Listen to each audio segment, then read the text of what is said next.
Hi, welcome to the Indie Wine Podcast, episode 50. My name is Matt Wood, and today I'm talking with Matt Niess of North American Press. Matt's making wonderful and expressive wines from native and hybrid grapes and some apples also. His winemaking is top-notch and low intervention. We discuss his introduction to hybrids and native grapes, the characteristics of some that he's working with, how to ethically forage, and how these grapes fit in with climate change.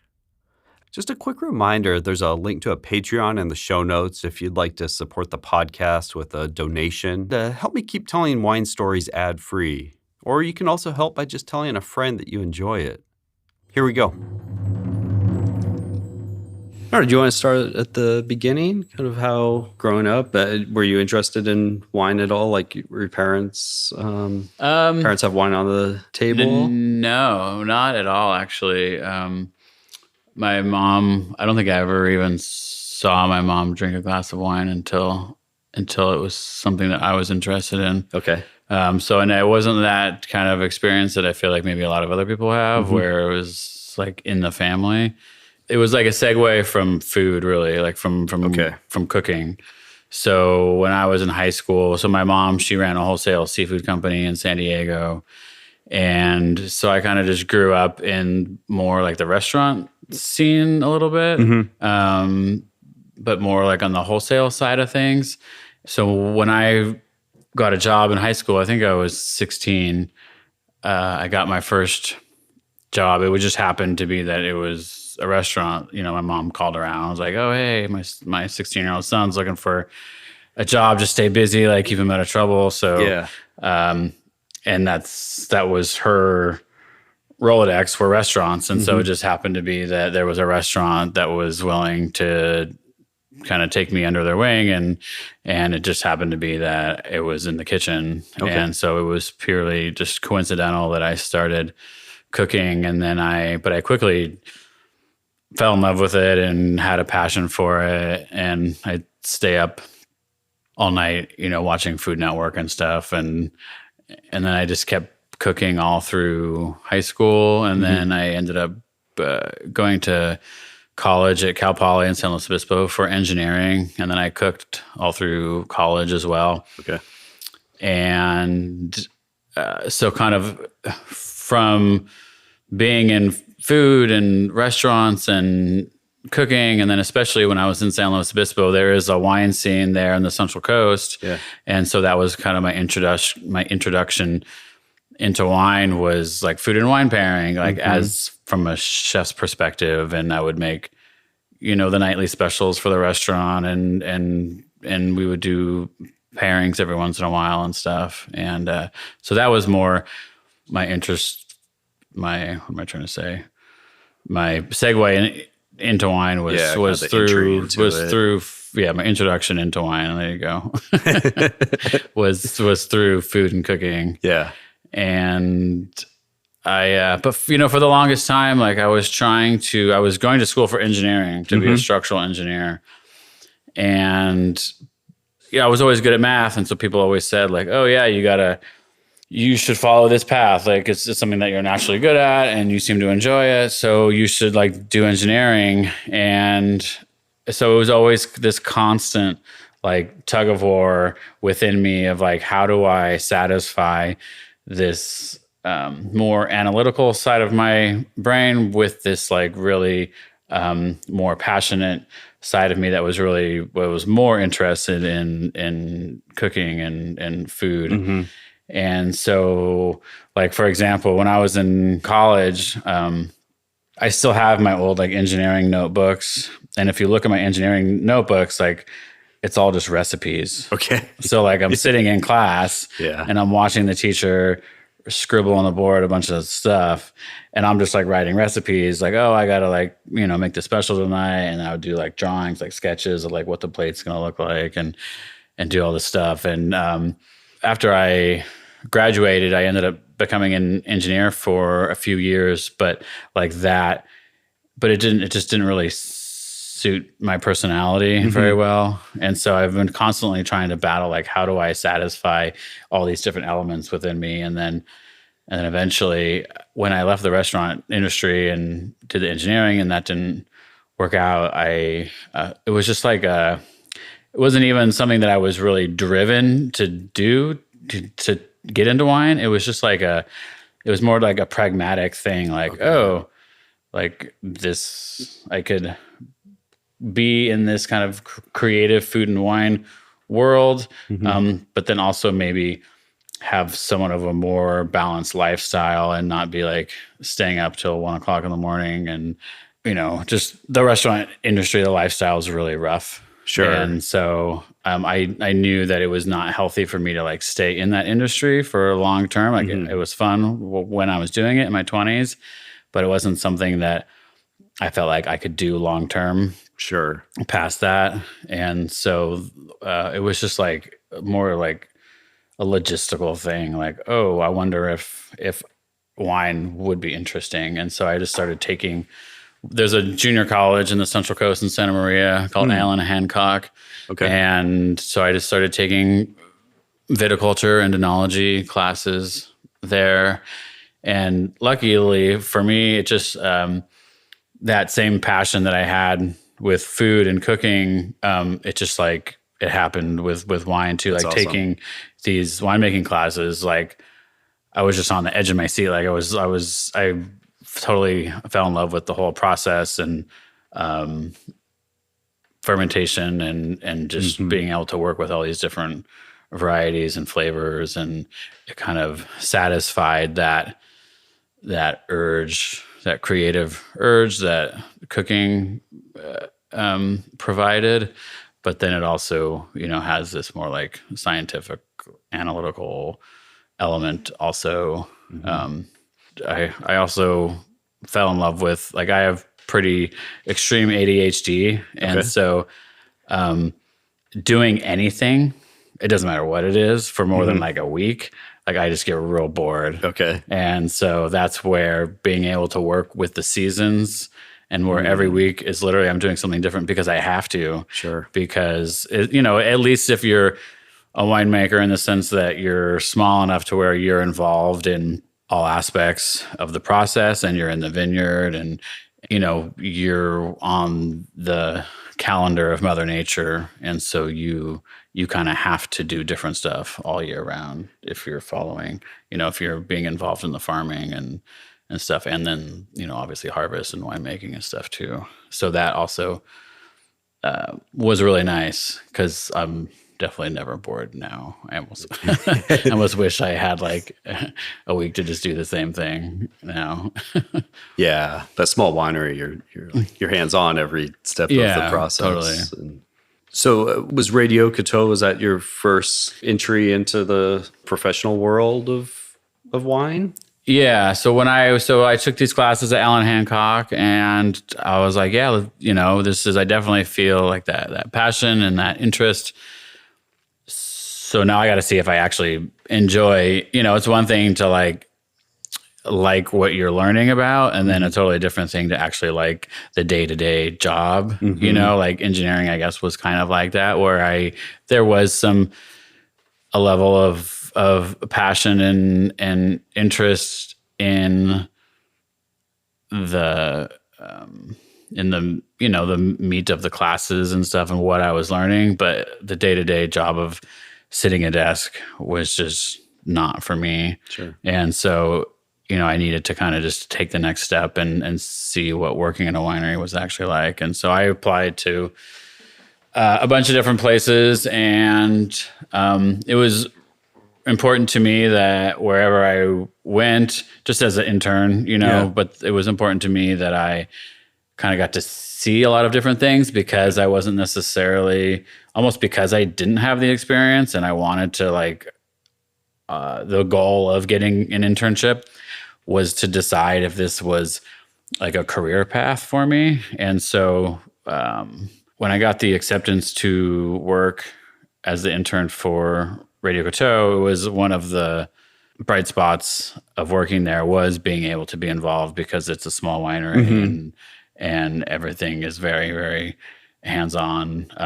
I was going to get to be involved in a lot of the vineyard stuff and the viticulture and, learning about organic farming and biodynamics. And then obviously being an integral part in the cellar as well. And so I was the intern there in 2010, I believe.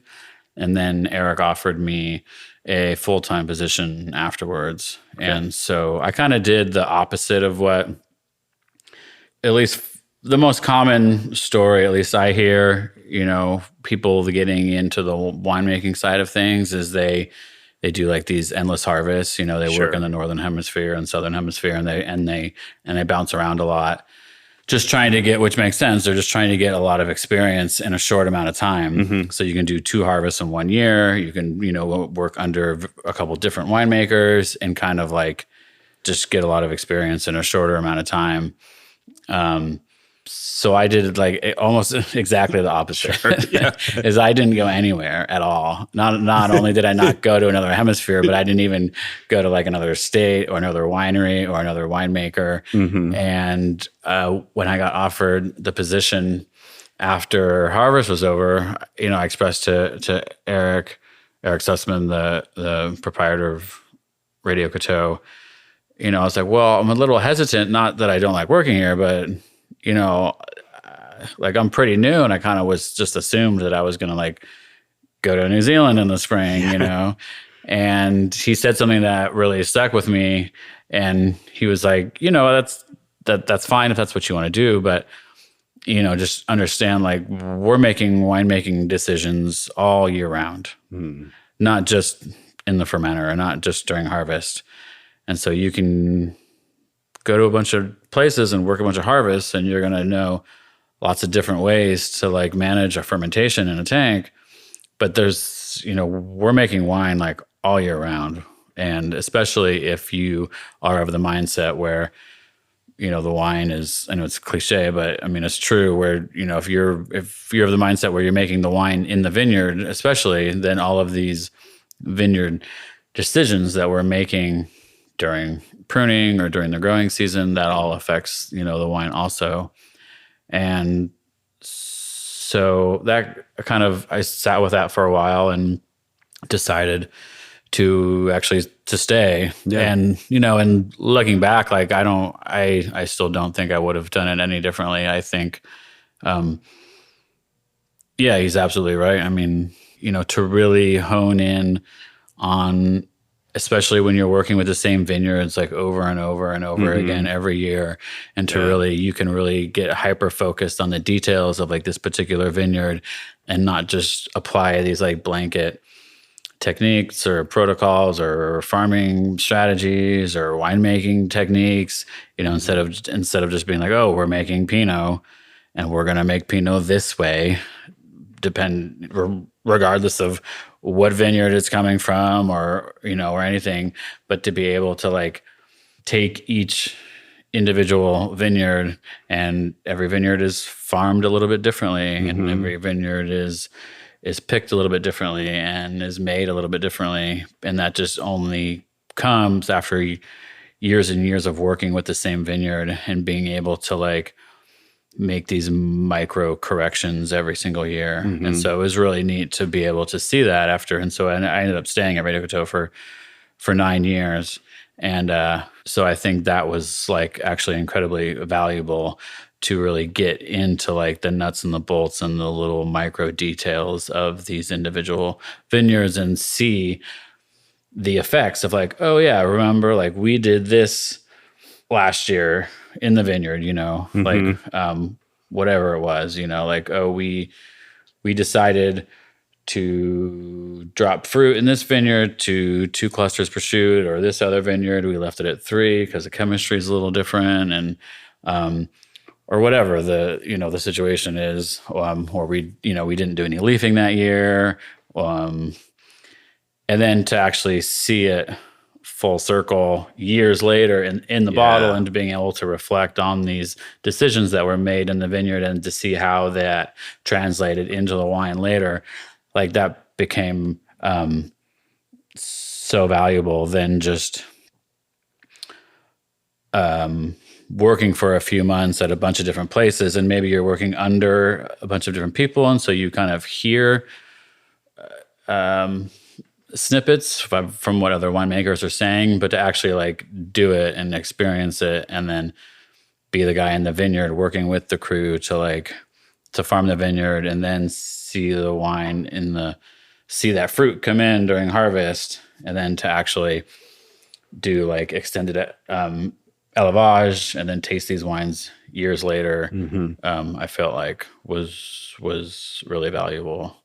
You're not just showing up like a couple weeks before grapes Right. start coming off the vine. So you really get the feel of that growing year, and whether it's rainy or cold or hot, and see how that's affecting everything years down the line. So and then you understand too, like how to make, like why the winemaker is making the decisions that he's making, instead of just like, listening to the work orders. You have a much better understanding of like why we're doing what we're doing, because you saw the vineyard all year, or whatever, or you're watching the weather, and you understand like what we're trying to accomplish with each individual site and stuff like that. Yeah, you kind of know the backstory of everything. And so to have that at such a young, to be like a first year and to have only one harvest under my belt, but then to like be immersed in the winemaking in such a detail-oriented way. Just after being an intern, I felt like, actually really helped me. Even like now, even though I am not working with any of those vineyards or grapes anymore, but just like being able to, I feel like have a really solid understanding of like what effects certain things have on the wine down the road. Was organic or biodynamic farming something you were interested in when you started as an intern? Yeah, for sure. Yeah, like all the places that I even applied to, they were all either certified, they were all either Demeter certified, or, at least were known to be farming organically, or that was, a strong part of their ethos. Yeah, for sure. I didn't like love winemaking in the sense that I would just do it and work anywhere, because I love fermentation so much that I don't really care anything else. I just want to like be in the cellar. It was really important to me that wherever I worked, that there was this whole other element to it, that we were farming responsibly, and we were, being good environmental stewards, and and then also being, I feel like it's kind of a natural progression, at least for me, also being more hands-off in the winery and minimal intervention, and kind of just letting the fruit speak for itself. When did you start to become interested in maybe working with hybrid or native grapes? I've always been interested in native California plants ever since I went to this like botanical gardens one time when I was in college. And I guess it must have been I don't even remember where it was. It was probably in San Luis Obispo, I guess, somewhere. And just like this little thing on the side of the road, and with a little sign, and it was like, it was just native California botanical garden. Yeah. And I was just blown away. I was like, these plants are amazing. These are all beautiful plants that you don't see growing. I lived in California my entire life, and I don't see these plants in front of anyone's house. And why? And none of these plants are being like irrigated. No one's watering them, and they look beautiful. And they're, also importantly, they're an authentic representation of like where you live. And so like, why aren't we just, it just was like such this weird juxtaposition of, everyone living in a neighborhood where like everyone uses extensive water, and everyone's growing like these, I don't know, European roses and tulips and stuff, and which look beautiful. Don't get me wrong, but it does not reflect. You could have taken, these pictures of these yards anywhere, and you would never know that you're in California. And it just kind of seems so odd to me. Like, why aren't we using these native California plants like in our in our landscaping and stuff more, especially do like they're beautiful. They're preserving the native flora and fauna of California, and then you also don't even have to water them. Like, and so I just like I didn't water my lawn, and so it was just like brown and dead, all summer. It didn't really look very pretty, and like, why wouldn't I just put these flowers in there? But but that was a long time ago. I was like in my 20s, and but just that like seed like always stuck with me. Yeah. And so I started applying it to like my food and cooking, and then I got into foraging and like foraging for mushrooms. Okay. It's kind of like the first thing I feel like foragers kind of get excited about. But then that turned into like, oh, it's not like just mushrooms that are edible. There's also all these like herbs that you can make teas out of, or you can use these herbs in your cooking. And so I just kind of went on this journey of like trying to cook more with native California plants to create a more like authentic California food that represented where I was living, and going out in the forest and finding stuff to cook with. And then eventually, so it went from, plants to food and cooking, and then it just ended up into wine, where I was like, wait a second. There's actually grapes around here that I'm foraging for. Like, why can't I just, like, these are native California grapes. Why can't I just ferment these? And then it was just like, wait, so there's like native grapes to California? And I mean, I never even knew that. And so once I figured that out, I just like went bonkers, and I went to the library and I checked out a bunch of books and started educating myself on native grapes. And there's native grapes all over the place in North America.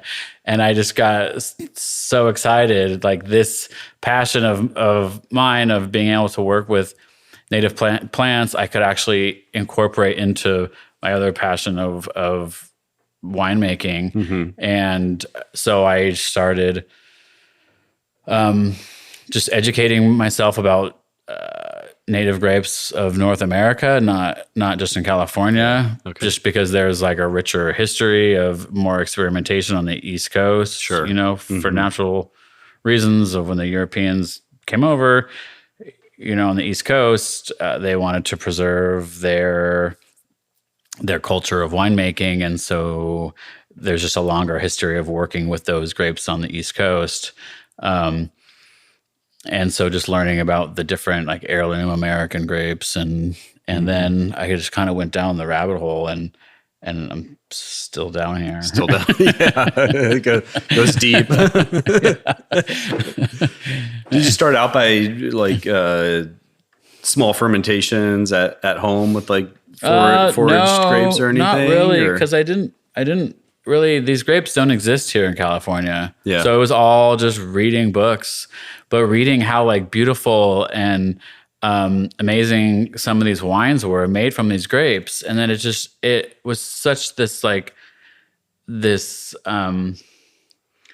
reading about like how beautiful these wines was such this contrary to like what I had been taught, like growing like in the wine industry. You're always told, oh, like American grapes make terrible wine. You hear about this like foxy thing, and then they're gross, and like why would you work with them?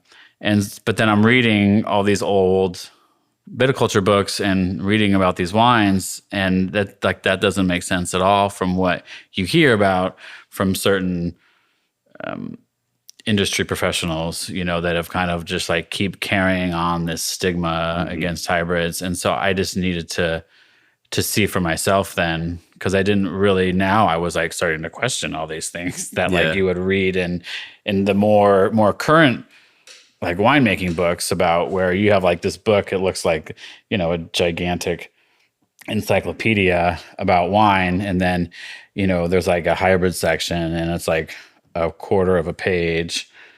And it's like a little paragraph, and it just like comes with like a warning label, and it says like, hybrids, make bad wine or whatever.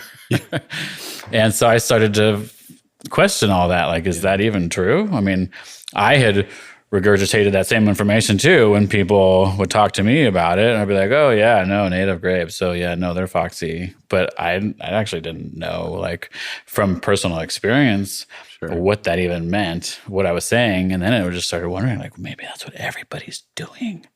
Maybe everybody's just like repeating all this nonsense without actually even really fully understanding it. And so I needed to just see it for myself. But these grapes don't exist here, so I couldn't even really start these like small fermentations or anything. Yeah. And so I finally remembered that there's a grower that Eric Sussman works with, John Durkee. He grows Pinot Noir and Syrah for Radio Coteau, his Durkee Pinot and his Dusty Lane Syrah. Amazing wines.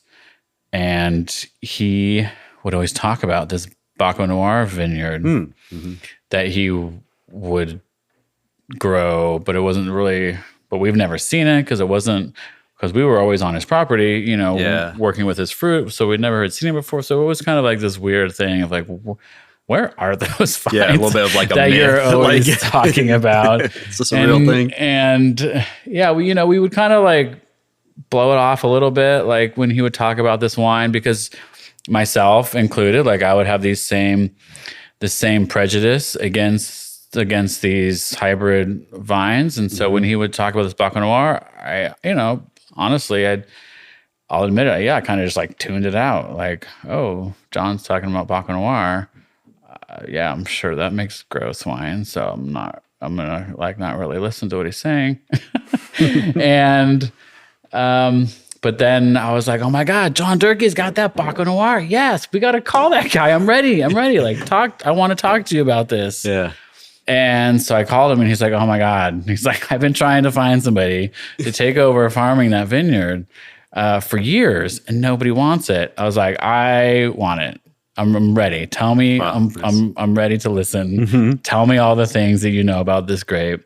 Tell me all the things about this vineyard.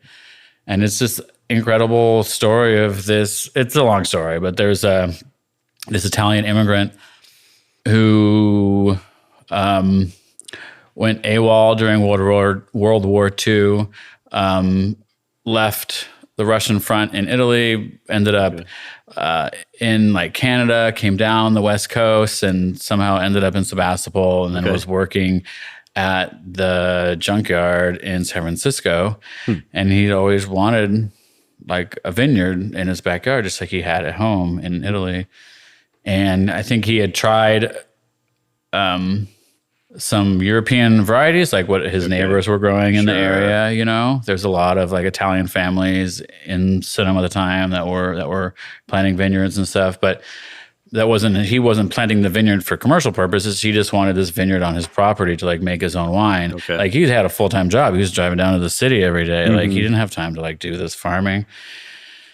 But the vines weren't surviving because they needed to be sprayed, and they needed more hand-holding than what he was able to provide. And then somehow he remembered that at the time, which lines up historically as well, that there were some parts in Italy that were growing Baco Noir. Oh, really? Okay. And so this is before hybrids became outlawed in Europe. Yeah. And so he started growing Baco Noir and realized that he could grow these vines without, with less time of his part in the vineyard, and not having to spray the vines at all. And so he could actually work and have his vineyard. And it's kind of interesting now. You can still see. So like he didn't have a lot of money, and so he made his trellises from parts that he found in the junkyard. Like, and so he would take home like TV antennas and like bits of metal and like scraps of old rusted pipe. And he made this trellising system, and it's been kind of fixed over the years, but there's a few spots that still have, where the vine is just like hanging on to like some like TV antenna that's like wrapped around like a plumbing pipe with like some old valves on it and stuff. And It's pretty amazing. anyway, so I started farming this vineyard, and that's when I decided to like really take the leap of faith. Was seeing firsthand the dramatic implications that hybrids have. And so like I didn't even need to do little fermentations in buckets to try to give me the confidence to want to do this, because now I'm like, you don't have to spray these. Like you hear this term like disease resistance or, fungal resistance or no spray. And you're like, okay, yeah. But you don't really understand, at least I didn't like fully understand what that meant until now I'm the one farming it. And I'm like, oh my God, like I don't have to spray the vines. I don't have to spray the vines. Oh my gosh. Like that's amazing. That actually saves so much time and money and less chemicals in the environment. Sure. And there's like a creek that runs right next to the vineyard. It's by California standards, it's a very high humidity site. We let the grass get real tall. It just kind of like traps the heat in. There's a creek running by the vineyard. So there's this like natural humidity there. And then also it's by the coast. So there's a lot of fog and stuff. And so not having to spray these vines, like if I was growing anything else, I would probably have to spray every week. And if I was farming organically, I'd probably have to spray like, I don't know, every 5 days. And if I was farming conventionally, I'd have to spray, I don't know, every couple of weeks. But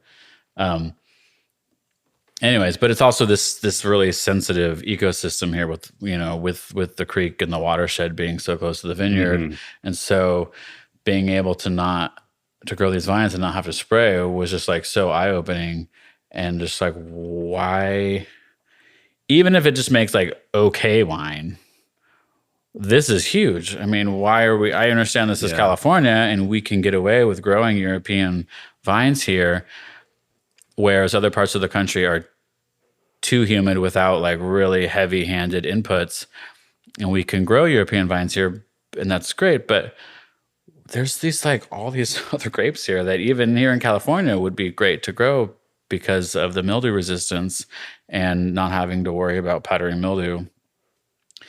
And so that alone was just, I didn't really need to even see what the wines were like, because that was enough. The environmental implications and stuff were enough for me just to take the leap of faith and just go for it. So I told Eric, I was like, I gotta do this. Like I feel compelled, and I feel this like, it's almost like I found my life's purpose kind of a moment, and so I walked away from Radio Coteau in 2019, and then picked the grapes after I'd quit. My first harvest was 2019, and then made a little bit of wine the first year, but made it and sold it, and as a commercial product in 2019, and that was the first time I'd ever even made wines, was after starting the business. Which, besides the no spray, what were some of the other things you kind of noticed right away? I guess either in the vineyard or once you got everything picked and going through the fermentations and everything with it. What are some of the big things that you noticed with working with the Baca Noir? Yeah, that's a good question. Yeah, it's not just about the vines. Baca Noir, at least specifically, is really high acid. And so in the cellar, it's actually really great to be a California winemaker, a California natural winemaker, and not have to worry about acidity. I mean, if anything, it's almost the opposite problem that I have, where I have to wait until the grapes get really ripe, and for the acidity to be palatable.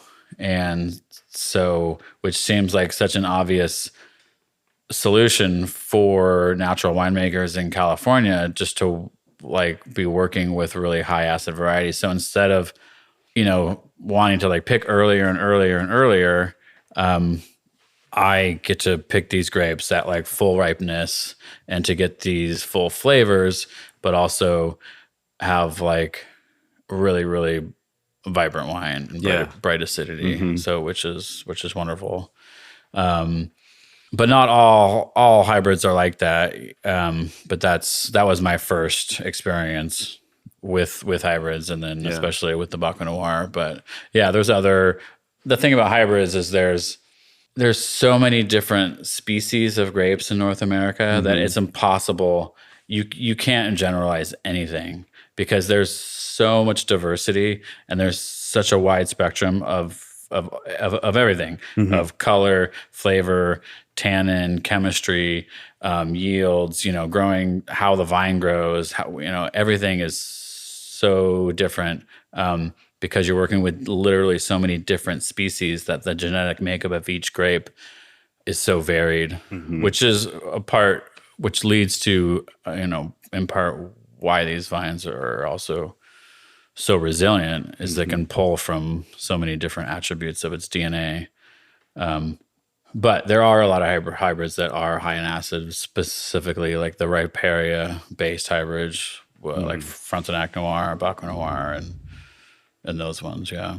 So you started a small kind of experimental vineyard also, right? Kind of grafting over some vines. What point did that start at? Yeah, I guess it must have been, I guess I honestly don't really remember, but it must have been 2020. Okay. So, I made the first vintage in 2019. Love the first wine that I made with the Baca Noir. Super floral, balanced, had this like brambly richness, but then also this like beautiful like violet floral notes with this little eucalyptus thing going on that I really liked. And anyway, so I was sold that I could make good wines from these grapes. And so so that was the next step, is like, okay, well, great, I got Baca Noir, but I mean, like that's the only hybrid grape that I know exists in California. So I need more varieties and I need more wines, but I have no idea. There's not like a precedent for this other than, when they first started growing grapes in California, there were some of the earliest grapes were hybrids. And so I could go back and look at some examples of like Isabella, Catawba, and Lenoir, but that was about it. And most of those vines have all been ripped out since then because after Prohibition, just a lot of the European varieties just became more popular, especially here in California. And so I didn't really even have a person that I could like talk to about this or like ask like which varieties should I grow. Yeah. And there's just like a lot of like shoulder shrugging and you could take some educated guesses. And so that's kind of what I did is as I started networking with a bunch of different grape growers in other parts of the country who were growing these varieties that I was interested in, but none of them were from California. And we were just kind of taking some educated guesses about, the known disease resistance. Like it's important to me that all the vineyards I work with are no spray vines. And so, the vines need to have resistance to powdery mildew. And then also just knowing what we do know about like the length of the growing season for certain varieties and some of the attributes. Okay. Like these, I started to just compile these like lists of like these varieties should do well in a hot, warmer, drier spot because they have a known just really long. They need a longer growing season, and then maybe some other varieties that I were interested in because I had some wines from other parts of the country that I really liked, but they were known to be like really, really like much shorter growing seasons. So so these are like. For California standards, these are like maybe like a group of cooler climate grapes. And anyways, and so I have, there's a friend that I used to work with at Radio Coteau, Taylor Jones, who owns him and his family, they own some land up in Healdsburg, and his grandfather planted a vineyard, Bordeaux varieties, like many people are growing up in Dry Creek Valley. And there's this block, it's like an acre and a half, and it was kind of underperforming, and it was uncontracted. And so because they weren't selling the fruit, they weren't really willing to like continue to farm it without knowing that they're going to sell the fruit. So I was like, oh, well, what about if I'll take over farming it, so you don't have to do anything. Okay. Yeah. You know, I'll do all the farming, but then I get to like chop all the vines off and we're going to grow a bunch of weird stuff. And then they said, okay. And I'm like so fortunate that they were willing to let me experiment like that on their property. And so I just kind of sourced a bunch, 30 to 40 different varieties. And then over like a 3 years time, you know, I would learn about like new varieties that I was interested in. And so they'd get added to the list. And like over 3 years, I think we probably grafted somewhere around 40 different varieties just as an experiment, just to like see like what's growing. Yeah. What likes it in a hot, dry region. And the irrigation there is like very minimal. It's basically like twice a summer just to like keep the vines alive. And that's about it. And so it's not really like, oh, I'm like sold on like these 40 varieties I think are going to do well. It was literally just as an experiment. Let's find out which ones of these 40 can handle, well, they like California and they can handle the heat and the lack of water. But then they still make good wine. And so that's been going on for like, I guess 4 years now. Okay. And so it's just like 4 or 5 vines of each variety. And it's a lot of them are not that happy being there mainly because of the lack of water. But then there are some that are like, it's amazing. One of the, I think historically it's been like a criticism of hybrids is that they can be overly vigorous or overly productive. And so like, how can you have fine wine if you like have this like crazy vigorous, overly productive vine? And well, actually it turns out if you put, a vine like that in well draining soils and then don't water it, that's a pretty natural way to like bring some balance back into the vine. And so that's what I'm finding is the varieties that are kind of known to be or have traditionally thought to be overly vigorous are doing pretty well there because it's just kind of naturally tamed the beast, so to speak. And so those are the varieties that I'm actually pretty excited about moving forward with. So it might be 6 or 8 grapes or something like that. 6 or 8 varieties that you end up maybe. And we'll see. I don't know if I'm not really sure what we're going to end up doing. If we'll just like make that whole block, those 6 varieties or whatever. Or maybe we go into a different block, or maybe we just take that knowledge and, apply it to another vineyard or something. I don't know. How widely did you taste some of the hybrid wines from other regions before, when you're kind of in your real experimental stage and trying to figure out what to plant there? Were you tasting the New York or Ohio? Or I kind of did it. I did it. I bought a lot of different wines. Yes. No, I wanted to try everything. I mean, if there was a winery that was making hybrids and that I was compelled, there was also, this like farming and winemaking style that I was also going for. Sure. Like I didn't want to just to like buy like, oh, just because you're making hybrid wine, like I'm going to buy it. There's a lot of just like with the vinifera, there's a lot of mass-produced kind of crappy wine out there, and but that's not necessarily that's not like a hybrid thing. That's just like a big wine industry, thing.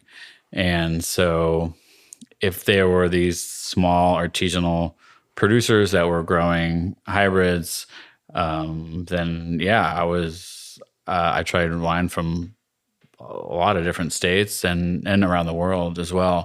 There's a pretty famous winery in Australia, Akota Barrels, Terrace Akota, who unfortunately he passed away. I can't remember what year it was, maybe 2019-ish. He made this wine from Isabella that most people don't. He's known for other stuff, but so most people don't realize that he also was working with Isabella. And so I found the last vintage of his wine that he made from Isabella was 2017, I believe, that you can get in the market. Okay. So I scoured the internet and found like this wine shop in New Zealand that still had some bottles, and it was like probably the most amount of money anyone's ever spent on a bottle of Isabella because I had it shipped across, shipped halfway around the world. Yeah. But so they shipped me some Isabella from Terrace Akota, and I kind of just tried everything, and nothing persuaded me to not continue what I was doing. Yeah. You know, maybe there was some criticisms of the wine, but it wasn't because like the grapes were bad, you know, or like the variety was like shouldn't be grown. You know, it was like, oh yeah, sure, maybe this grape would do better in a cooler site, or maybe this would have been better like picked a little bit earlier, or more skin contact or less or whatever. But I mean, there was nothing that persuaded me that any of these grapes were something that shouldn't be pursued. In general, do you have to handle the grapes differently in the winery, or are there certain fermentation techniques that you can or can't use, like as far as either maybe whole cluster or something like that? Or I mean, I don't think so. Yeah. So, but I think that this answer is probably really unique to the hybrid community. I talked to a lot of other winemakers from other parts of the country, and they would say absolutely. Like there are certain techniques that you need to apply to hybrids. That just has not been my experience. Okay. I don't do anything differently.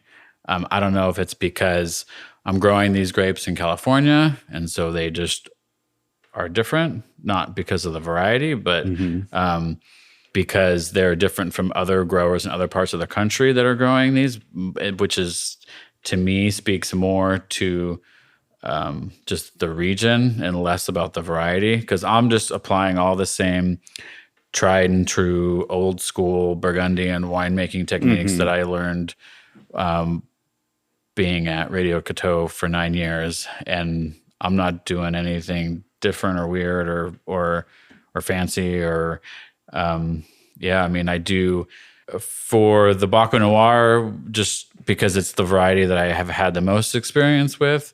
I am doing more and more whole cluster. There isn't a lot of tannin just in the variety, and so I'm doing more and more like either in the form of carbonic maceration or just like 100% stem inclusion. I kind of like to split the fermentation up into different fermentation styles. Like even though I'm not working with a lot of volume of the grapes, I still like to like tease out different flavors by doing different fermentation techniques. So I'll do like one portion is like carbonic, one is like fully destemmed, and one is like, you know, or one is mostly destemmed, let's say, and then there's another one, the third one, that's like mostly whole cluster. Just because you're going to, even though it's all the same grape from the same site, you know, pick the same day and everything, you're just going to get different flavors from those different fermentations. And so I kind of like to play around with those, but I'm not doing anything. I would do the same thing if I were working with Pinot Noir or whatever else. The last couple of years, you've been working with a vineyard in Nevada also. How'd that all come about? And that must be pretty unique in Nevada. Yeah, it's an amazing site. I love to show pictures of this vineyard. It's 5,500 feet elevation.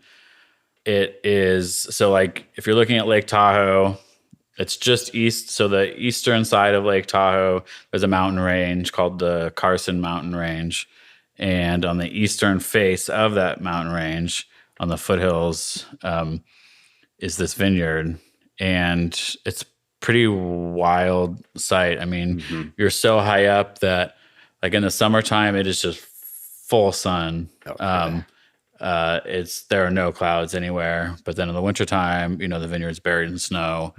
And so the vineyard was planted in 2006. I didn't plant the vineyard. And there was a winery in Nevada called Basin and Range. They were the winery that was exclusively working with the fruit.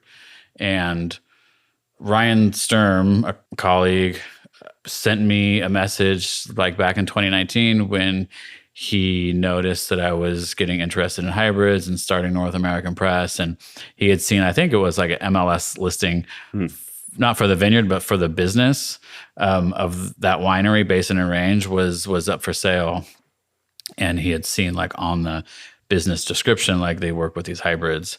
Yeah. And so he he forwarded this MLS listing to me, basically just kind of, here, check this out. This is kind of interesting. I wasn't in any position to buy the business, but just knowing that those grapes were there. And so I reached out to the winemaker at the time and scheduled a pick for 2019.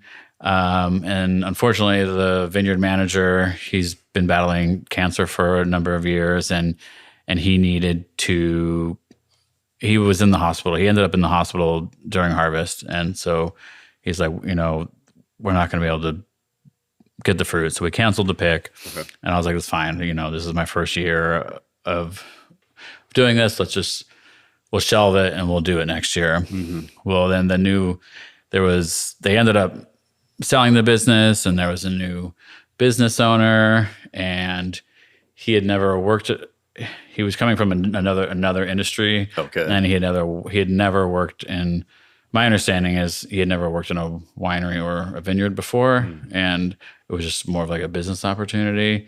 But he didn't really have any experience in the industry. And anyways, and there was some like miscommunication, and we didn't get the fruit in 2020. And then he went bankrupt, I believe. And then anyways, there was a bunch of other like changing of hands of the vineyard. And then so in 2021, I was supposed to get some of the fruit, and there was the wildfires happened in Tahoe. And so the whole vineyard got smoked out. And so they didn't pick any fruit that year.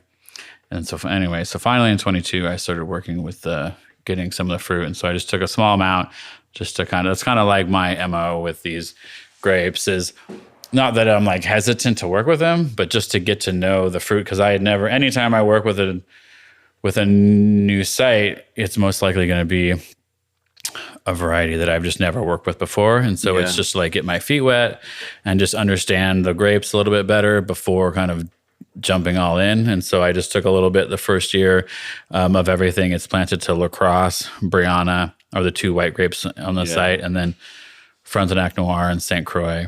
So I just did a little bit of each to kind of just play around with and get to know the fruit a little bit more. And then in 2023, kind of like doubled down. And I was totally thrilled with how all the wines came out from that site in 22. And so last year, doubled down and got more. And yeah, it's an amazing site. It's a true alpine terroir. It sounds like, 5,500 it's awfully high. Yeah, like the only thing higher is just the mountain range that's like right behind the vineyard. And so because of that, the soils and the vines, it's just decomposed granite, and that's all it is, because there's nothing else higher. It's just these granite mountains. And so the vineyard is just this pure granitic sand. It's just like these little, not like beach sand, but like these little tiny angular pebbly kind of a sand. Okay. And then there's not much, there's these like on the label, I kind of show a picture of the vineyard and stuff. And there's these alpine pine trees called single leaf pinyon pines that grow in the area. And there's yellow rabbit brush and some like real prickly, as you would imagine, some like deserty looking stuff. Yeah. And it's a pretty unique place, and I'm excited to be able to work with the fruit from there. Or those varieties must be able to take quite a bit of snow and cold being I mean, I think that's why they planted hybrids there. I don't know that they actually do need them. need the hybrids there. Okay. I mean, it gets cold, like it gets snow, but I don't know that it's like goes sub-zero. Oh, really, no. Okay. You know, Okay. but it gets cold enough to snow. But yeah, that's why they put hybrids there, because they thought that they needed the cold hardiness because of the extreme winters and stuff. Would you want to take a second and kind of run down maybe some of these grapes that you're kind of working with that people might not be Like super in this familiar with? specifically, Well, or this just in general? vineyard, and then I mean, I think the Baco Noir you described really well, but sure, yeah. people might not be familiar with Frontignac or Right, Catawba. sure, of course, yeah. So, well, we'll just start with this vineyard since we're talking about it. But so there's 4 grapes, Lacrosse Brianna, which are 2 white grapes, both bred by Elmer Swenson, who is a grape breeder from Minnesota. So he names his grapes after places in Minnesota. And Brianna is like extremely aromatic, like Muscat, but like more. Okay. Like if you can believe that. But it doesn't have a lot of acidity. And so, like I said earlier, there's, the thing about hybrids is you can't pigeonhole the word, the term hybrid, because there's the spectrum is so wide that you really get like this full gamut of all sorts of different chemistries and flavors and colors and stuff. And so Brianna is like insanely aromatic, which I assume comes from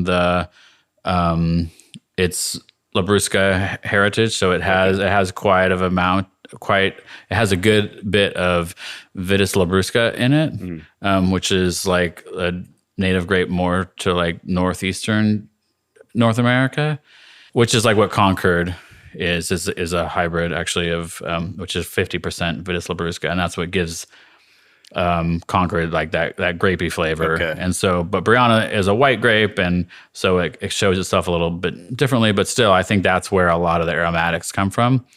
And then Lacrosse is a much smaller grape, another white grape, but much more like mineral and more acid. Okay. And so that's where like I think you can make a perfectly balanced, beautiful wine with hybrids, especially if you blend different varieties together. So like I wouldn't do 100% Brianna on its own, at least from this site. Okay. Because the grapes get so ripe, there's like almost no acidity left in the Brianna. And so that's where the Lacrosse comes in. So it's like 75. So the wine I make from that site is like 75% Lacrosse and 25% Brianna. So you still get a lot of the beautiful aromatics and tropical pineapple notes of the Brianna, but then it's more restrained and I hesitate to use the word sophisticated, but it's it's more nuanced and more bright and lean and mineral driven. And are you fermenting them together? Yeah. So I'm a big believer in like making the blend in the tank, or you taking it a step earlier and saying making the blend in the field. So that's what I do with all of my wines. So like even the Baco Noir, like I'm interplanting in the Baco Noir some other white grapes. Okay. Just to kind of make the blend like in the field. And so, but that wine is the same thing. Yeah. So the Lacrosse and the Brianna get picked together. They go in the press together, fermented together. And then the red I do from that site is the same thing. The Frontenac Noir in St. Croix. So Frontenac Noir is another, like Baco, is a Vitis riparia based hybrid. Okay. And riparia is just a wild American grape, is extremely acidic. And so a lot of the riparia hybrids have really high acid levels. So that's where, at least in this particular wine, the St. Croix is almost the opposite. Okay. Where it's like, it's got this like really pretty color, but it doesn't have like any acidity, or it has much less acidity. Okay. And so the St. Croix, and so that's the same thing, like just making the blend in the field. Like if you, and this is why I feel this way, this is actually a good example, but I think this applies to like just wine making in general, at least from my my style is I really like making the blend in the fermenter. So like if I were to take Frontenac Noir and ferment it on its own, and then take St. Croix and ferment it on its own, I don't think either of those fermentations would go particularly well because of the imbalance of the chemistry of the grapes and stuff. And so you're going to get some stress in the Frontenac because it's so high in acid. And then you're going to get potentially some like funky stuff going on in the St. Croix because it's so low in acid. Whereas if you just make the blend in the fermenter, then you get this really beautiful, healthy fermentation because your chemistry is dialed in, but then also you're getting the flavors to like meld together earlier on in the thing. And this is kind of like goes back to like my cooking background, where like if you're going to make stock, right? Like you're going to make it, you don't like make celery stock and then make onion stock and then make carrot stock and then make this beef stock. Yeah. And then you don't make those individually and then pour them together in the varying amounts that you want. Like you have this one stock pot and you put in the right amount of the carrots and the right amount of bay leaf and the right amount of garlic and onions and bones and stuff in the stock to where that all the flavors are melding together as it's cooking. And then, like why, like day-old soup is better, you want to let the flavors sit together and stuff. And so that's how I do my wines, is just making the blend in the fermenter, getting everything happy and melding the flavors, and then it ages in barrel all together, as opposed to taking these little pieces and then putting it together right before it gets bottled. Okay. And then there's, so you mentioned Catawba. I actually have some Catawba. Do you want to try some? Yeah, I'd love to. So this is pretty exciting. Catawba was one of the first varieties to be planted in California. Most people, think of the earlier like field blends that were planted by the Italian immigrants. And a lot of them are on like Lenoir rootstock, which is an American grape. And so around those time when they were planting these first vineyards in California, they were also working with Catawba, Lenoir, I mentioned, and Isabella as well. And so, but the last Catawba vineyard got pulled out in California, supposedly in like the 1960s. Okay. And so I'm hell-bent on bringing Catawba back to California, and I'm really excited about it. Do you know where the last one was? Huh? Do you know where that last vineyard It was in, I don't know exactly, but I have read it was somewhere in San Mateo County. Oh, okay. So, there's probably some Catawba out there still that haven't gotten pulled out, maybe like interplanted, like in these like old Italian vineyards, maybe, where they were working with some of the earlier American grapes. I'm not sure, but I mean, you see it and Isabella pop up in old literature from California, 1860s. Right, exactly, yeah. So this is the first Catawba in California. Cheers. Cheers. This is the first Catawba in California in 60 years. Sparkling Catawba. Yeah. What made you decide to do it in a sparkling style? Well, it was really to honor the history of the grape. Okay. So the rosé of this, so this is Method Champenois style. So the base wine of this, like the still rosé version of this, was like really, really beautiful. And it was really hard to like actually not just bottle that on its own. So I might do that in the future. If I have enough to play with, do actually two different bottlings, do like a still and a sparkling. But the sparkling really was to honor the history of the grape. It's probably, you might need to fact check this, but feel pretty confident in saying it's like the second oldest wine grape in America. So there is one other grape called Alexander that is from like the 1700s. That, to my knowledge, nobody's making wine from anymore. Okay. I think there are literally a couple of vines in like these historical sites just as like to preserve the vine, but no one is making wine from it. And then the second oldest grape, I believe, is Catawba. Okay. So a wild hybrid that was discovered on the East Coast in North Carolina, and people fell in love with it pretty quickly. And it has, so it's a natural hybrid of Semillon and Vitis labrusca. So it's 50% your Semillon and 50% labrusca is the parentage. Okay. And so you get like that labrusca character, meaning, so like this is where we can talk about like foxiness, where foxiness is this like this terrible word that people kind of have this like bad connotation towards, and like this is a foxy wine, Right. but it's like delicious. Not. But it's not. Yeah, right, yeah. But like this is I would call this a foxy wine. Like this, and what I mean by that is just it has that labrusca character, which is this chemical compound called methylenthranolate, and it's a unique chemical compound that is unique to labrusca grapes.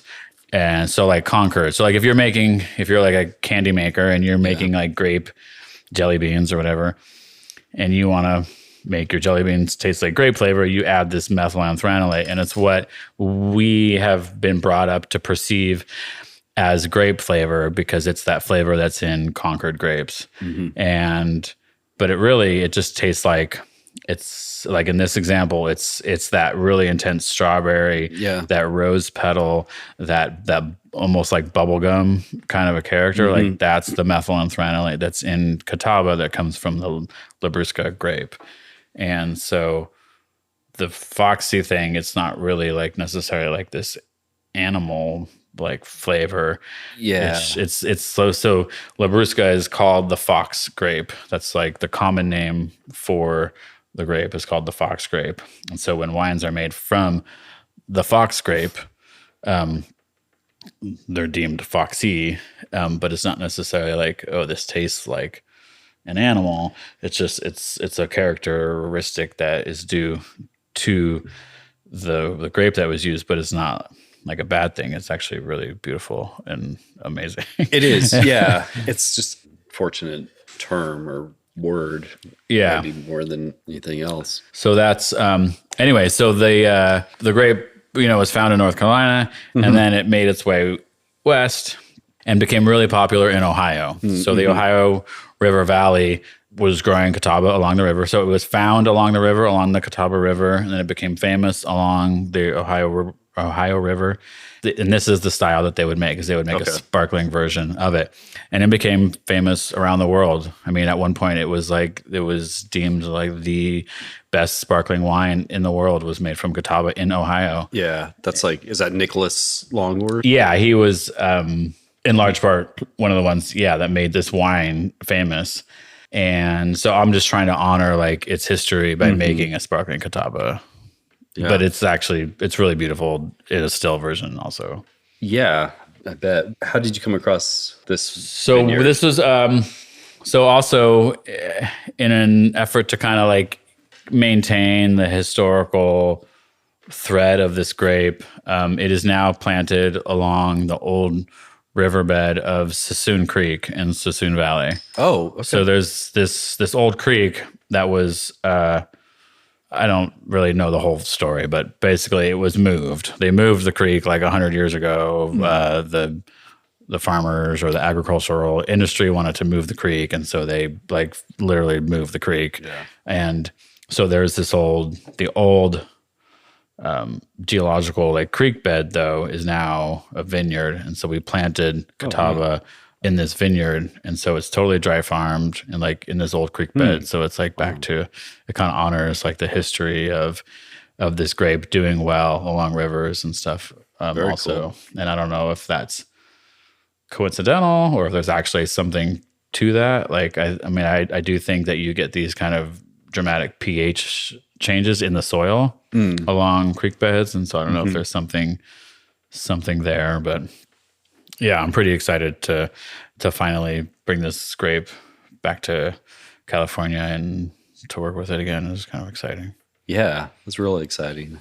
You've worked with making some ciders also from some of the local produce, mostly apple, but Yeah. some of the wild California grape also, Right, right? right, right. Yeah, yeah. Is the cider project kind of an ongoing part of North American press? Yeah, I think so. I love working with these old growth like heritage orchards that exist here in Sonoma County. In large part, there's this historical element where they just have, especially the Gravensteins, where there's just this really rich history of the apple to Western Sonoma County. And so utilizing like the Gravenstein apple is on the Slow Food Arc of Taste. I think it's even on there, like what they call the Presidio line, which is a label that's bestowed only to like literally a handful of foods around the entire country that have these really special relationships with certain regions and then don't really exist in any meaningful way outside of that. And so they're really trying to preserve like the Gravenstein apple in Western Sonoma County for the historical part, but also because these orchards are so old. They have these really extensive root systems, and so they're totally dry farmed. And a lot of these orchards, especially over there, where the land, if you're a landowner and you have this orchard on your property, like you're under tremendous pressure to cut these trees down and plant a vineyard, because at least in your mind, you're assuming that you're going to get more value growing Pinot Noir or growing wine grapes on your property than you are these apples. And so just over the years, like every year, there's just more and more of these orchards are getting cut down to plant more vineyards. And so it's also an effort to just preserve the agricultural diversity of Sonoma County. Like before there were grapes here, there was all these apples, But then when you cut these orchards down and put a vineyard, now all of a sudden you got to like dig a well and you got to, throw out irrigation lines and then you got to water these vines. And so there's these, like, why not? You're just trading one fruit for another. Why not just like use the apples? Yeah. Like they're already there. You don't have to irrigate them. The farming's pretty minimal, especially if they're like these old growth trees. And, so it's also an effort to create a market for those apples and show that, hey, you can make like a really amazing wine-like beverage from these apples, and like let's use them. Let's stop cutting these orchards down. They're also, because of that extensive root system, they're also sequestering a lot of carbon from the atmosphere and putting it into the soil. And then especially if you're not tilling, you're keeping that carbon in the soil. And so there's a lot of reasons to just use the apples. Yeah. And so I'm trying to use the apples in a meaningful way and show people that there should be a market for these apples, because you can ferment them and make these beautiful ciders. But in order for it to like fit with the North American press ethos, I also want it to like go even a step further. And yeah, like before the grapes, there were these apples. But then, before all that, like the Europeans brought the apples over. And before the apples, there's also all this indigenous fruit that is, has lived here for millennia. And so that's where the wild grapes come in. Okay. And so I co-ferment the Gravenstein apple juice with wild California grapes, going back to like when we first started talking about native grapes for California, and I would forage for mushrooms and herbs, and then realizing that there's grapes here too.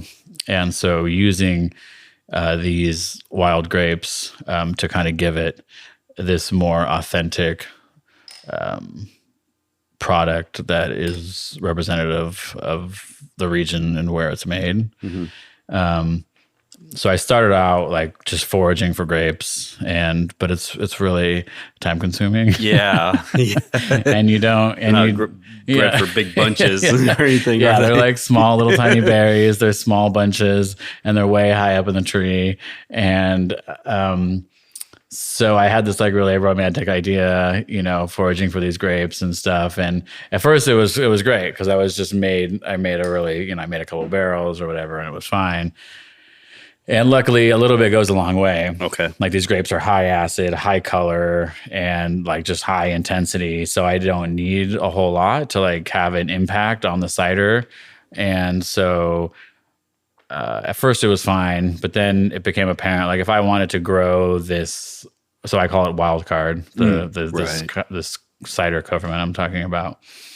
And so if I wanted to grow wild card, I would need more grapes. And so, and at the same time, I was also having these internal ethical dilemma of like foraging for like a commercial product. Okay. Like I think it's one thing to go and forage like I still forage every year with my kids, and I forage and I get mushrooms and I provide some food for my family and stuff, and I think that's fine. But I think if you're like foraging to the extent for like a commercial product, then like we're talking about a whole other scale. Like you're not just like taking some mushrooms home to like cook dinner for you and your kids. Like now you're like removing wild food from the ecosystem that is otherwise should be for the wildlife, and you're having an outsized impact for like your because you're it just brings back like Lorax images of his super axe hacker. He's like, at first he was just like chopping down a couple truffula trees, and then he invented his like super axe hacker and all the trees are gone. And so I just kind of started having some ethical concerns about foraging for grapes for a commercial product. And so now what I do is I've taken the same vines. So like I have these little pins on my phone. Like if I find a vine that I like, and what I mean by that is like it looks like a native California vine, but it's actually like really fruitful. So it's just like more efficient and it can give more volume. So I've gone back in the wintertime over the years and taken cuttings from these wild vines, and I've propagated them in a vineyard. Okay. And so it's the same grape, but it's not. It's still a wild grape, but now it's just grown in a vineyard, so it's not. Now I can just go down the row and cut the clusters off the vine, and so it solves a lot of problems. It's easier for me. I can grow more of them, and then I'm not having any impact on the wild, grape, whatever fruit source. Yeah. And so there's this like native grape element to the wild card. And then I do another cider where I take, it's a similar kind of ethos where it's not Gravenstein's though. It's a mixed orchard. There's like Jonathan's and Pink Pearls and Cox's Orange Pippin and a few other varieties. And then I infuse it with native California herbs. And so I've done, the first vintage was 22 and I did native coyote mint, which is it's not really mint. Okay. I don't think it's like an actual mint, but that's the common name is coyote mint. Okay. And it's more like a sagey, or I don't know if you know what like mugwort smells like, but it's more like a bitter, like you would use maybe in some like botanical like liqueur, like a vermouth or something like that. Yeah, exactly. Yeah, thanks. Yeah. So the idea there is kind of like using hops, like as a brewer uses hops, which is a pretty bitter thing, but it can add this whole like aromatic element to it. And so just doing a little bit of playing with native botanicals and stuff too. What's the future of hybrids and I guess native grapes for California? Yeah, I mean, I think it's. I can't imagine it not growing like exponentially. I mean, I can't understand how that wouldn't happen. Honestly, I mean, I think there's just there's a lot of work to be done, and the main work that needs to be done, and I see it like on a daily basis. Is just getting over this hurdle of this stigma that has been passed on for generations and generations. against these grapes. But once that we've kind of overcome that, like, that mental hurdle of getting over that, there's no reason why we shouldn't be growing. There's literally not there's not a reason why you shouldn't be growing these grapes. Mm-hmm. I have no idea why. They make good wine. They're better for the environment. They're better for your vineyard workers. If your vineyard workers doesn't have to use sprays, so it has like this social impact on it as well. You know, a lot of the vineyard workers are in large part from marginalized communities, and so there's like this social element of getting chemicals out of the vineyard. You know. And then also on your bottom line, like as a business owner, you know, it's less materials in your sprays, less labor, less tractor passes. And I think also a lot of these hybrids are heavy bearers, like they are pretty productive. And I think some people would argue that that's like a negative. I mean, I kind of mentioned this earlier, where there's kind of this like at least idea that if a vine is more productive, it like diminishes. It has like an inverse relationship to the quality of the wine. Right. And I do think that is true for certain varieties, like especially with vinifera, because once you start increasing yields, then you alter the chemistry of the wine in a negative way.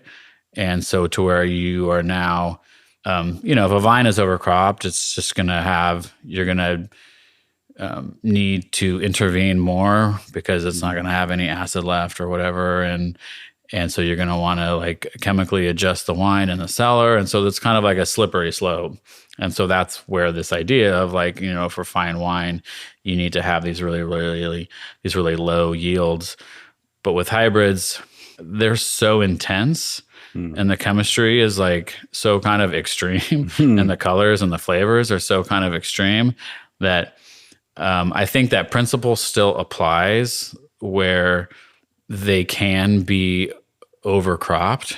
But that number, whatever that magical number is for you for vinifera, like let's say, I'm just throwing numbers out there, but let's say like for vinifera, for what, you know, this grape that you're growing, you know, your magical number to like keep the vine balance and to keep chemistry in balance to where you don't have to intervene in the cellar is like, you know, 2.5 tons of the acre.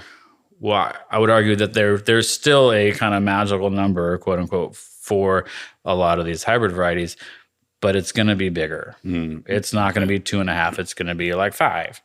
And and then if you go over 5, and I'm just making these numbers up, but I do think the number is higher. And so if you go over 5, like, yes, maybe you do see some diminished wine quality, but the number is still higher. So that's better for your business equation. Yeah. You know, also if you can get, like, why wouldn't you be growing more fruit on the same amount of acreage, unless you felt like, you know, you had to grow less. Like if you didn't have to, like, why would you? So there's like no reason I can think of that we shouldn't be growing these grapes, even in California where it's easier to grow than other parts of the country. But there's still all these great benefits to doing it even out here. Yeah. What about for North American press? You have your eye on some other varieties, or would you ever try like growing from seed or own breeding or crossing of things? I mean, I got into it for like 5 minutes, like a couple years ago, when I really thought that breeding was going to be, it's still something I want to do, but it's not, going like that ADHD thing. Like breeding takes a tremendous amount of patience, which I just don't have. And it also takes a tremendous amount of time. Okay. Like a lot of breeders are retired. Okay. And it's like a thing that they find in retirement, which is unfortunate because it takes so much time that it would actually be great if you started breeding like in your 20s, because it takes decades to like get a grape that you're happy with. And so it's definitely something I really, really, really want to do, but I just can't figure out how to squeeze it into my life at the moment. Yeah. But yes, if I'm being honest, like where I see North American press going is focusing more, like right now it's like all the grapes of North America, right? Because that's just kind of easier. And there are some existing examples of grapes that make good wine and that I get to play with, and kind of talking about native grapes of North America as a whole. But what I really ultimately want to do is like rein it in and just really talk about, and I think every winery in the future, like in my vision of the future of the wine industry, and this is like literally probably hundreds of years from now, where every region has their own specific grapes that are from their area, and that's what they're like working with. So like I'd love to like make, and these grapes just don't really exist yet in any meaningful way, like to be able to make a commercial product from, but to be able to make grapes to make wines from California hybrids. So there's two native grapes to California, Vitis californica and then Vitis Jordiana. Jordiana is the southern half of California. They call it the desert grape. Okay. And then Californica is the northern half of California, and it also grows wild up into southern Oregon and stuff as well. And so like working with hybrids that utilize those two grapes more and more is really what I would where I see this going. But that's like a very long term goal. But yeah, I mean, I think that would be, and I also, I can't help but imagine that that's what the future looks like for the wine industry as a whole in a really long time from now. Is you're like, as you travel around and go wine tasting around the country, you're not just tasting like what Cabernet tastes like grown in different soils, but you're literally tasting the grapes of where they're from, and hybrids made from those grapes, disease resistant, grape varieties that are easier to farm, but then also honor the region and where they're grown. Yeah, so they might be kind of tuned to the disease, totally, pest pressure, exactly. and the environment and soils of those areas. Right, exactly. Yeah, like that, and that's actually one of the reasons why Vitis californica is not more prevalent in the grape breeding world, is because most grapes are bred for other parts of the country, and because the disease pressure out here in California is so much less. Californica, if you plant it out, if it goes back east, it does terrible. Like you can't grow it.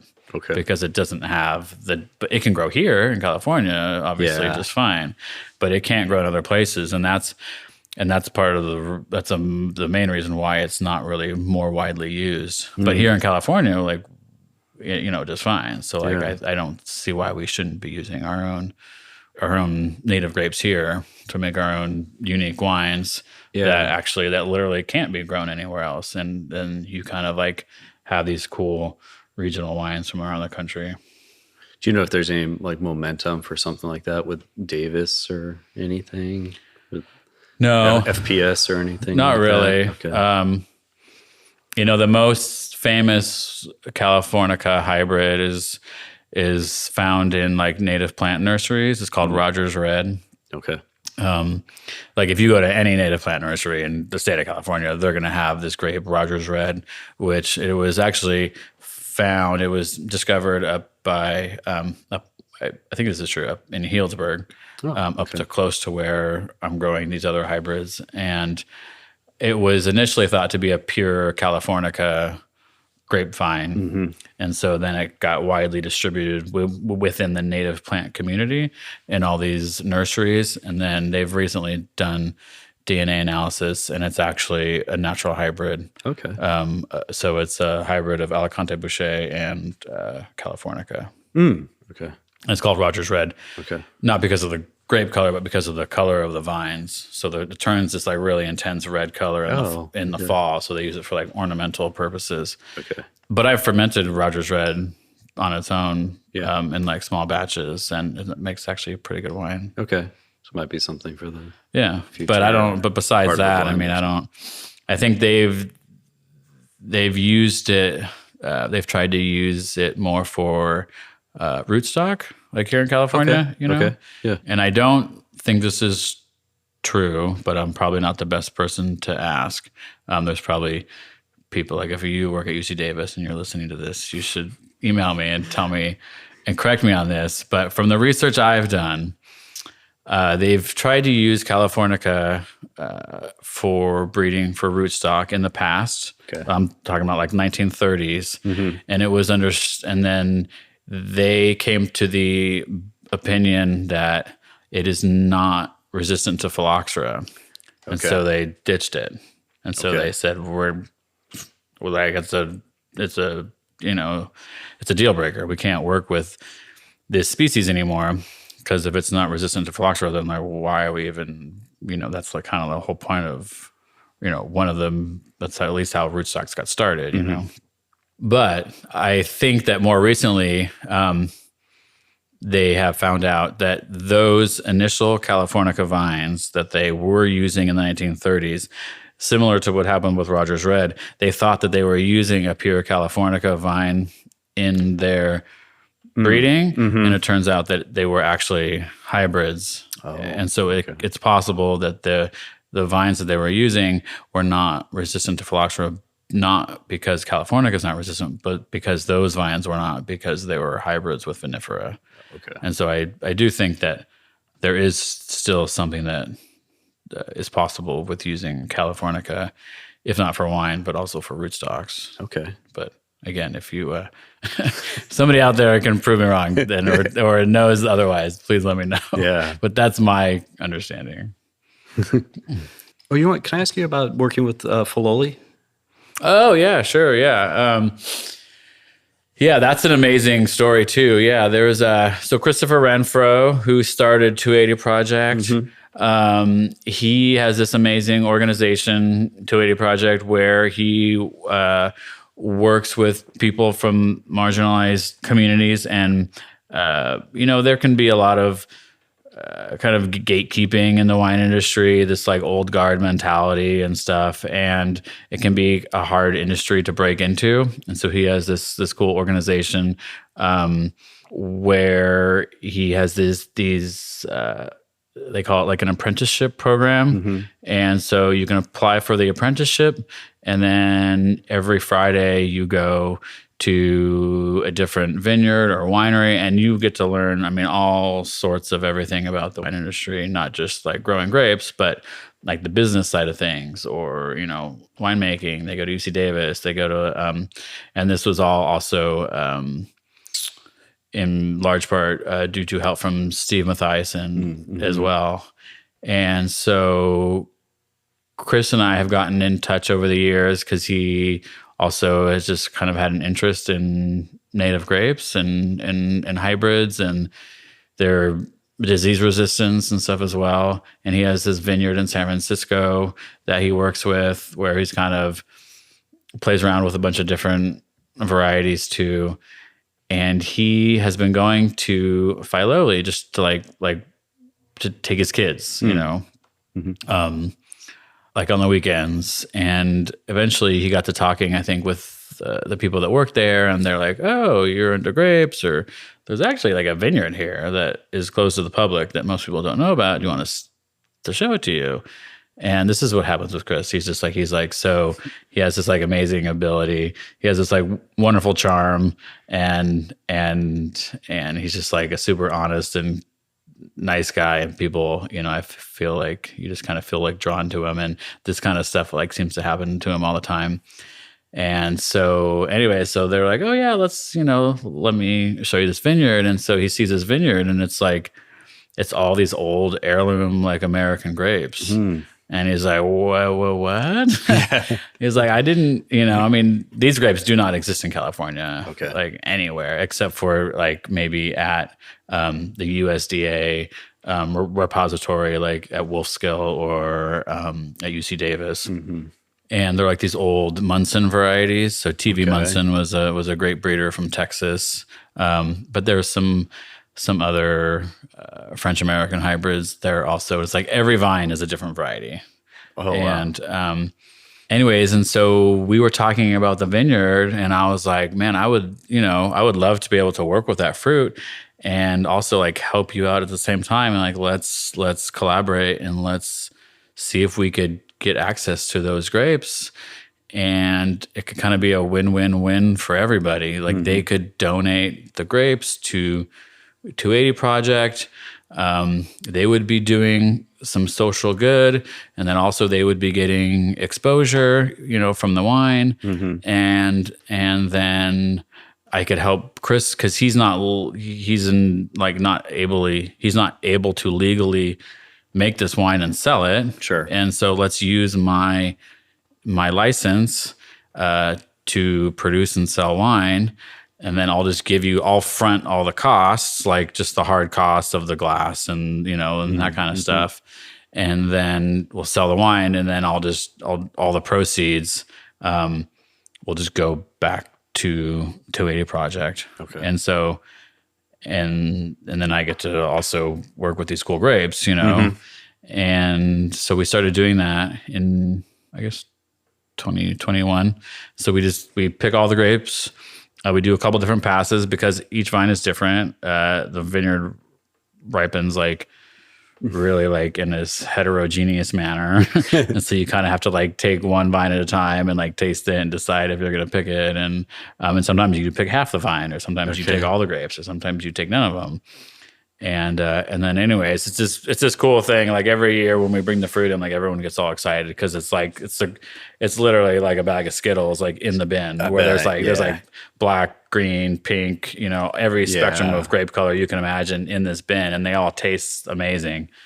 And so we just do a direct to press rosé, no SO2, just straight to barrel, ferments, and then top it up. Goes through a mill, and then it gets bottled in December. And it's just like this really amazing, like singular expression of 100 different American grapes, which is kind of cool. Very cool. Yeah. Like, so if you ever wanted to know in one wine what American grapes taste like that's it. Because it's 100 different varieties. But it all got picked together and fermented together. And, it has, it's a singular entity, and it's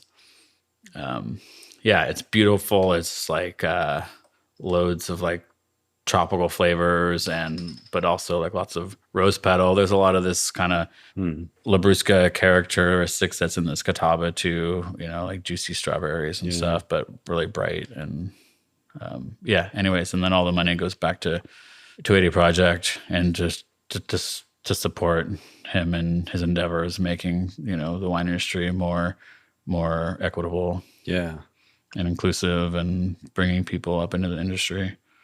And just about all your wines, you have some sort of the proceeds kind of it's actually not all of them. That was the initial intention, and I hope that in the future that is the case. But it just became kind of obvious that I actually can't afford to do that. That's fair. Yeah. And so I've kind of backed off it a little bit. Okay. But if I feel like I can financially do it, then yes, then you're right. Then my intention is for every wine, and you can see it on the back label, where every wine there is a portion of the proceeds, and it's like 10% of the profits go back to a specific nonprofit. And for the 280 Project, it's 100%, but for everything else, for the North American Press stuff, it's 10% of the profits go back to different nonprofit organizations, and it's usually like an environmental based thing that has to do with the region and where the vineyard is. So like for the Baco Noir, for example, it's the Laguna de Santa Rosa Foundation, where they do a lot of work preserving the wetlands and the watershed in Sonoma County. And then like the wild card cider, the proceeds go back to the Hallberg Butterfly Gardens, which is where the apples are actually grown. Okay. But it's like this amazing biodiverse wildlife sanctuary in the middle of wine country that a lot of people don't even know is there. Yeah. And so it's kind of just trying to bring awareness to these other environmental aspects of wine country as well. What's the best place for people to find your wines and what you have available right now, or what might be available? Yeah, well, right soon? now, I mean, this is summer. I'm not really shipping Sure. outside of California right now, but I also it's kind of a unique time of the year where I actually have a lot of stuff on the website because I just did a spring release. So, but the website NorthAmericanPress.wine, so it's not .com, it's .wine. It's really the best place. And I'll say that of not just me, but any small winery. I mean, as much as you can buy direct, it really makes a huge difference for the producer. But that's not to say that I don't love I would not be able to do this if it wasn't for my distributors and stuff as well. But I do carry my wines throughout California. I distribute through Amy Atwood's Selections. So if you're like a retail shop owner, hit up your Amy Atwood's rep. Or I also distribute in a few other states as well, Massachusetts, Rhode Island, Texas, and Washington, and trying to get a few others. But really the best place is, NorthAmericanPress.wine. And this Catawba is going to be released in the fall, along with a few other new wines that I just made. Thanks for listening to my conversation with Matt. These are true native California products and show what can be done with grape varieties that have been ignored or dismissed. You can find the wines at NorthAmericanPress.wine or follow what Matt's doing at North American Press on Instagram. You can follow the podcast on wherever you're listening and the Instagram at Indie Wine Podcast, and feel free to email indiewinepodcast@gmail.com with comments, questions, or feedback. If you could tell your wine friends about the podcast too and help spread the word, I'd really appreciate it. Rating or subscribing helps too. There's also the Patreon if you choose to support the podcast monetarily to allow for more episodes and to help defray other costs like travel, research book purchases, things like that. Any amount is appreciated. I have a small token of my appreciation to send to you also if you do. The link is in the show notes. We'll be back soon with another episode. Have a good one.